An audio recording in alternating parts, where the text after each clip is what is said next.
आणि एथिकली पण सांगत असतो की तुम्ही कसं वागलं पाहिजे.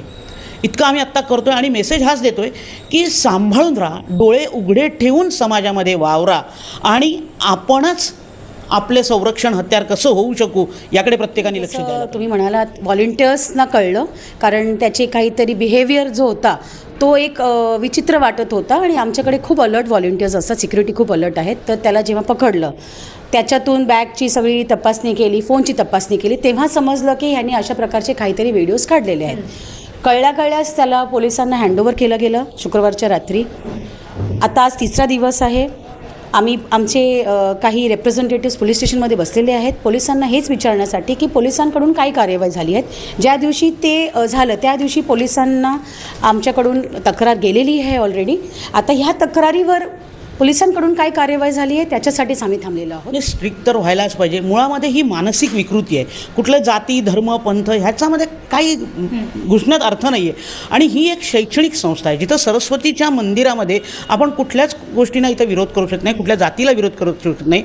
आणि ज्यांनी ही संस्था स्थापन केली त्यांचं व्हिजनच होतं की संपूर्ण पालघर जिल्ह्यातल्या शेवटच्या तळागाळातल्या मुलांपर्यंत शिक्षण पोहोचावं आणि त्या शुद्ध हेतूने हे काढलं आहे. त्यामुळे आपण असं कोणाला ॲडमिशनपासून वंचित ठेवणं हे योग्य नाही. आणि म्हणून त्यामुळे आपण या मुलाला ॲडमिशन 12वीत दिली. 11वीत तो, जसं मॅडम म्हणाले, 11वीत तो कुठं होता काही कल्पना नाही.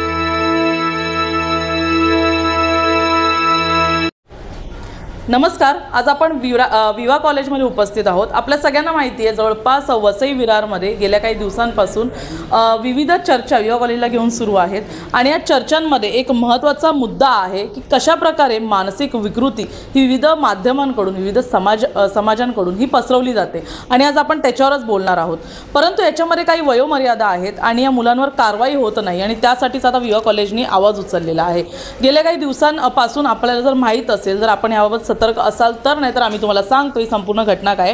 गेल्या काही दिवसांपासून एक चॅट जी आहे ती व्हायरल होते. या चॅटमध्ये एक मुलगा कशाप्रकारे मुलींना खराब करण्याचा प्रयत्न करतोय, इतरदृष्ट्या, मानसिकदृष्ट्या, शारीरिकदृष्ट्या खराब करण्याचा प्रयत्न करतोय आणि तो गर्वाने ही गोष्ट सांगतोय. परंतु महत्त्वाचा मुद्दा हा आहे की हा मुलगा जो आहे, मुलगा मुसलमान आहे आणि या मुली ज्या आहेत त्या टार्गेटेड हिंदू आहेत. आपण हा मुद्दा यासाठी उचलतोय कारण गरब्याचे दिवस आहेत. आपल्या सर्वांना माहिती आहे की देशभरामध्ये या संपूर्ण घटनेच्या चर्चा सुरू आहेत. आय लव्ह मोहम्मदचे बॅनर सर्वत्र झळकवले जात आहेत आणि ह्याच्यावर आवाज सतत जो आहे तो सत्ताधारी असू दे, विरोधी पक्ष असू दे, ते उचलत आहेत. परंतु महत्त्वाचा मुद्दा पुन्हा एकदा यामध्ये हा येतो की टार्गेटेड हिंदूच काय आहेत. या संपूर्ण घटनेमध्ये जेव्हा आपण माहिती काढली, या हिंदू मुली आहेत. हा मुलगा जो आहे तो 12वीमध्ये शिकतो आणि या मुलाने जे आहे ते यंदाच्याच वर्षी विवा कॉलेजमध्ये ॲडमिशन घेतलं. 11वीमध्ये हा कुठे होता अद्यापही कळलेलं नाही आहे, पण 12वीमध्ये तो विवा कॉलेजमध्ये येतो. गरब्याच्या रात्री विविध व्हिडिओ काढतो आणि हे चित्रण करून जे आहे ते मुलींचा जी इमेज आहे ती मलिन करण्याचा प्रयत्न करतो. जेव्हा संपूर्ण घटनेची माहिती विवा कॉलेजच्या परिसरात असलेल्या व्हॉलेंटियर्सना कळते, हे व्हॉलेंटियर्स त्वरितच ॲक्शन घेतात. या मुलावर ॲक्शन घेतली जाते, पत्रव्यवहार केला जातो. परंतु पोलिसांकडून अजूनही FIR घेतली जात नाही आहे. जर FIR घेतली जात नसेल परंतु तरी देखील कोणतीही स्ट्रिक्ट ॲक्शन घेतली जात नाही आहे. आता विवा कॉलेजसारखी इतकी मोठी संस्था ज्यांचं नाव इतकं लौकिक आहे, आपल्याला माहीत असेल इंजिनिअरिंग कॉलेजमध्ये बऱ्यापैकी चांगलं नाव हे विवा कॉलेजचं आहे. आणि या संस्थेची इमेज जेव्हा मलिन करायचा प्रयत्न होतो, परंतु त्यासोबतच या मुलींसोबत कोणते दुर्व्यवहार सध्या सुरू आहेत हे देखील समोर आलेले आहे. गरब्यामध्ये आता सिक्युरिटी वाढवण्यात आलेली आहे. संपूर्ण घटना आहेत त्या आहेत, व्यवस्थित सगळं सुरू आहे. परंतु इतके दिवस जे काही सुरू आहे त्याच्यामध्ये कुठेतरी विवा कॉलेजचा काय स्टँड आहे आपण विचारूया. कारण कशाप्रकारे सततचं शैक्षणिक संस्थांकडून प्रयत्न सुरू आहेत या मुलावर कारवाई करण्यासाठी, परंतु पोलीस का हलगर्जीपणा करतायत हा एक महत्त्वाचा प्रश्न आहे. नवरात्राचे दिवस सुरू आहेत गरब्यामध्ये. आत्ता जवळपास 3-4 दिवस बाकी आहेत आणि हे येणारे महत्त्वाचे 3-4 दिवस आहेत कारण शेवटच्या दिवशी गरबे हे उशिरापर्यंत ठेवले जातात. मग कशाप्रकारे जर ह्यांच्यावर कारवाई होत नाही तर असे किती मोहम्मद गरब्यांमधून बाहेर पडतील हे देखील सांगता येत नाही. आपल्यासोबत आहेत विवा कॉलेजच्या प्राध्यापिका, आपण त्यांना विचारूया संपूर्ण घटनेबाबत त्यांचं काय म्हणणं आहे आणि पोलीस का कारवाई करत नाही आणि त्यांची नाराजगी पोलिसांवर काय. मॅडम नमस्कार. काय सांगाल आपण या संपूर्ण घटनेमध्ये सुरुवात कुठून झाली आणि का कारवाईला इतकं लांबणी लागते?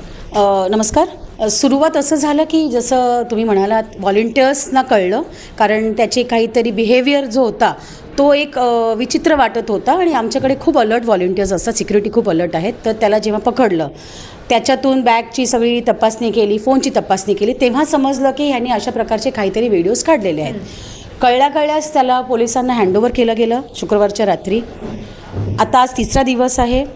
आम्ही आमचे काही रिप्रेझेंटेटिव्स पोलीस स्टेशनमध्ये बसलेले आहेत पोलिसांना हेच विचारण्यासाठी की पोलिसांकडून काय कार्यवाही झाली आहेत. ज्या दिवशी ते झालं त्या दिवशी पोलिसांना आमच्याकडून तक्रार गेलेली आहे ऑलरेडी. आता ह्या तक्रारीवर पोलिसांकडून काय कार्यवाही झाली आहे त्याच्यासाठीच आम्ही थांबलेलो आहोत.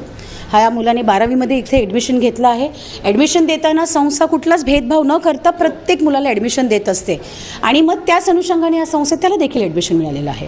मॅडम आता पाहायला गेलं तर गरब्याचे 3-4 दिवस महत्त्वाचे दिवस आता राहिलेले आहेत. आज सप्तमी आणि आतापासून 12 वाजेपर्यंत गरबा असणार आहे. सुरक्षितेच्या बाबतीत तर कठोर तुम्ही झालेलात आहात, पण पोलीस का दिरंगाई करते, म्हणजे काही कारण तुम्हाला स्पष्ट झालं आहे का? असं तर काही कारण समजत नाही आहे. जर पोलिसांकडे काही ह्याचं कारण असेल तर पोलिसांनी ते स्पष्ट रूपाने आम्हाला देखील समजावं, जेणेकरून आम्हाला ॲज अ संस्थासुद्धा समजेल की कुठल्या कारणामुळे पोलिसांकडून ही विलंब होत आहे. ते आम्हाला देखील समजलं तर पुढची कारवाई आम्ही देखील करू शकणार त्यांच्यावर. कुठेतरी चर्चा मॅडम सुरू होती, म्हणजे यामध्ये कोणता राजकीय प्रश्न नाही आहे, पण कुठेतरी सरकारतर्फे किंवा सत्ताधारी जे आहेत आपल्या देशामध्ये ते म्हणत आहेत की गरब्यामध्ये मुसलमान मुलांना एंट्री देऊ नका. सततची चर्चा होते, परंतु जेव्हा हा सगळी घटना घडली तर कुठेतरी वाटत नाही का की स्ट्रिक्ट व्हायला पाहिजे? म्हणजे स्ट्रिक्ट तर व्हायलाच पाहिजे. मुळामध्ये ही मानसिक विकृती आहे.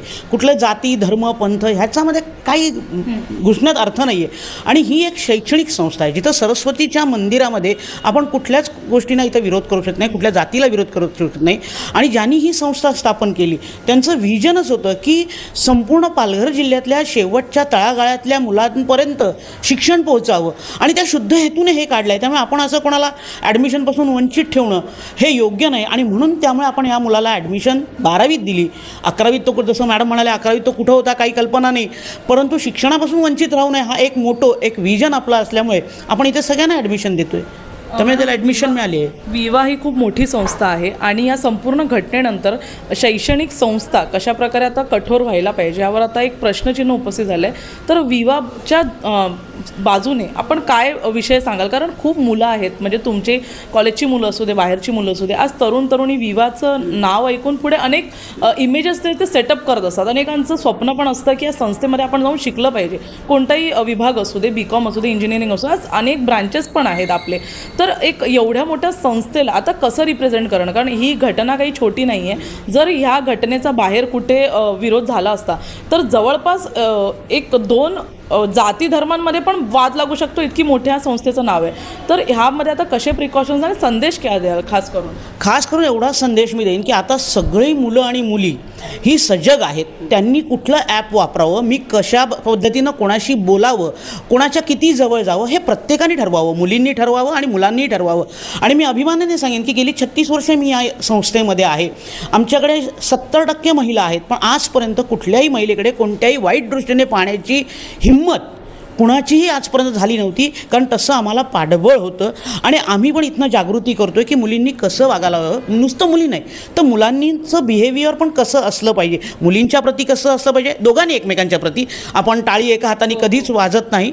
त्यामुळे प्रत्येकाने मी मैत्री कोणाशी करू नये हे काही संस्था सांगत नाही आहे. मग आपण सजग राहिलं पाहिजे, मुलींनी सजग राहिलं पाहिजे. आम्ही प्रत्येक वेळेला माझा प्रत्येक शिक्षक, मग ज्युनियर कॉलेज असू दे, सिनियर कॉलेज असू दे किंवा इतर कुठलीही फॉर्म असू दे, आम्ही प्रत्येकजण सगळ्यांना मॉरल सपोर्ट आहे आणि एथिकली पण सांगत असतो की तुम्ही कसं वागलं पाहिजे. इतकं आम्ही आत्ता करतो आहे. आणि मेसेज हाच देतो आहे की सांभाळून राहा, डोळे उघडे ठेवून समाजामध्ये वावरा आणि आपणच आपले संरक्षण हत्यार कसं होऊ शकू याकडे प्रत्येकाने लक्ष द्यायला पाहिजे. मॅडम, जर कारवाई नाही झाली तर तुमचं पुढचं पाऊल काय असेल? कार्यवाही नाही झाली तर जसं मॅडम म्हणाल्यात की आम्ही प्रशासनाला विचारणार की मुद्दे काय आहे कार्यवाही नाही करण्यासाठीचं, काही एक ठोस कारण आहे का. तो कारण जर आम्हाला देखील समजला तर पुढे त्या कारणाला अनुसरून आम्हाला आमची काय पुढे रणनीती करावी लागणार संस्थेला. जर तुम्ही म्हणाला सिक्युरिटीच्या अनुषंगाने, मॅडमनी देखील म्हणाला की पाठिंबा जो असतो या संस्थेत कुठली धर्म जाती पंथ बघून कधीच ॲडमिशन दिलेलं नाही आहे. 20 वर्ष मला देखील इकडे झाली, मी देखील एक महिला आहे, पण मला कधी इकडे असा स्वतः अनुभव कधी नाही झाला की एखाद्या महिलेच्या अस्मितेला किंवा तिच्या गरिमाला कधीच कुठला ठेस प्रकार व्हायला असं कधीच झालेलं नाही आहे. आमचे जे पाठबळ जो आहे जसं मॅडम म्हणाले तो खूप स्ट्रॉंग आहे आणि त्या पाठबळाची जी स्ट्रेंथ आहे त्याच्यामुळे इकडच्या महिला ज्या आहेत ते बाय डिफॉल्ट सुरक्षित फील करतात. म्हणजे सिक्युरिटी असो नसो हा वेगळा मुद्दा आहे, पण तो पाठिंबा आहे हे विचारमध्ये असून आहे म्हणून आम्ही सिक्युअर फील करतो. सिक्युरिटीची गोष्ट आली तर सिक्युरिटी आम्ही नक्की वाढवणार, तो एक एक्सक्यूज घेऊ शकत नाही. सिक्युरिटी गरजेचीच आहे. ते सिक्युरिटी अजून किती स्ट्रॉंग होऊ शकते त्याच्यावरती आम्ही कार्यवाही करणार आहोत.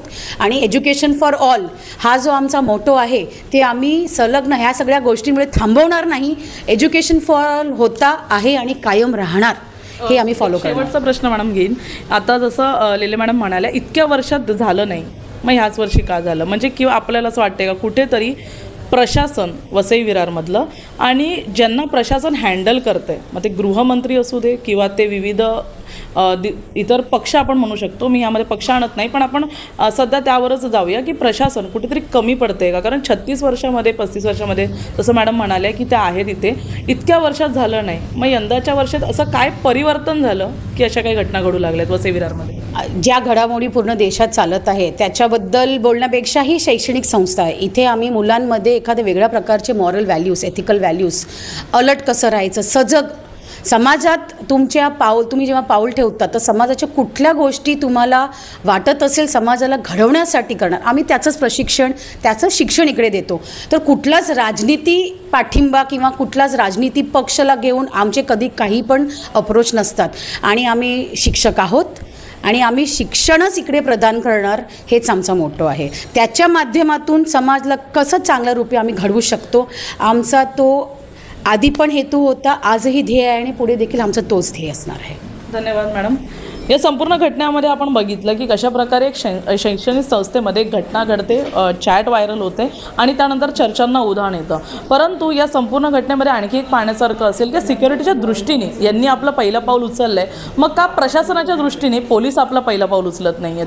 फक्त वारंवार जाऊन तिकडे बसून राहावं लागेल. जर एवढ्या मोठ्या शैक्षणिक संस्थेमध्ये एक इतकी मोठी घटना झाली ज्याच्यामध्ये समाजामध्ये कुठेतरी तीड निर्माण होऊ शकते आणि देशाचं सध्या जे वातावरण आहे त्याला अनुसरून या सगळ्या गोष्टी थांबवणं प्रशासनाला किती गरजेचे आहेत. कारण आज सप्तमी, आज सोमवार आहे, येणाऱ्या 2-3 दिवस हे 12 वाजेपर्यंत गरबे असणार आहेत आणि सुरक्षा अजून वाढवणं गरजेचं आहे. परंतु या घटनेनंतर प्रशासनाला अजून सजग होणं गरजेचं होतं, अजून या घटना थांबवण्यासाठी कारवाई त्वरित करणं गरजेचं होतं, परंतु झालेलं दिसत नाही आहे. मग का गृहमंत्री खाते इतकं शांत आहे का? फक्त बोलण्यासाठी हे खातं या सगळ्या गोष्टींना थांबवायचा प्रयत्न करते. पण नवरात्र उत्सव खरंच वसई विरारमध्ये किंवा इतर आपण मुंबईसारख्या ठिकाणी पण पाहू शकतो बिघडवण्याचे प्रयत्न या खात्याचे सुरू आहेत का? हाच आता पोलिसांना विचारण्यासारखा प्रश्न आहे. पाहण्यासारखं असेल संपूर्ण घटनेमध्ये पुढे काय होतं, पोलीस खरंच यावर कडक कारवाई करतात का, की इतक्या मोठ्या संस्थेला आता रस्त्यावर उतरावं लागतं? धन्यवाद.